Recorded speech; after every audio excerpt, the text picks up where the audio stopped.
Now here's an interesting character, Marvelous Chester. He's unlike anything we've ever seen before throughout Dark Souls 1 and its DLC, and he may actually originate from another FromSoft game entirely. He's a tall man in a torn black trench coat with a grinning porcelain mask, donning a sharp top hat, knee-high boots, and many belts strapped around him. He's a far cry from the Solairs and Lautrix of this game. A grand majority of Dark Souls' NPCs are men or women in armor, spare a few examples, but there's nothing quite like Chester. Looking closer, we also see that he has quivers and knives strapped to his legs. Despite his fashion, he's dressed rather practically.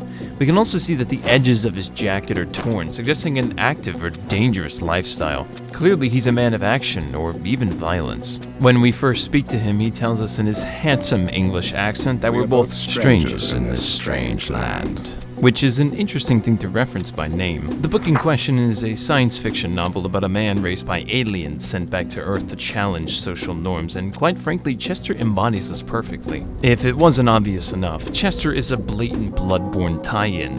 While unlikely to be an in-universe tie between Dark Souls and Bloodborne, it's more likely a meta-reference or a hint for FromSoft's future works. When provoked into combat, he has a completely unique set of animations, gliding around and aggressively pressuring us with his crossbow and throwing knives. He's much more forwardly aggressive than other NPCs. He's aggressive, not wielding a shield or a sword, just a crossbow, similarly to the hunters of Yharnam. Not to mention he ends a lot of his dialogues with a jaunt or laugh, perhaps hinting at the madness of Yharnamites that Bloodborne's story focuses on. As for the whole defying norms thing, Chester even challenges the legend Artorias, calling him the colorless sort, thinking him to be rather vapid and uninteresting. To the average person, Artorias might be the most legendary knight to ever do it, but to Chester, he's just a bore. This man, coming from a place long removed from Ulasil, challenging the legacy of the very Abysswalker himself, is almost a complete mirror of Stranger in a Strange Land.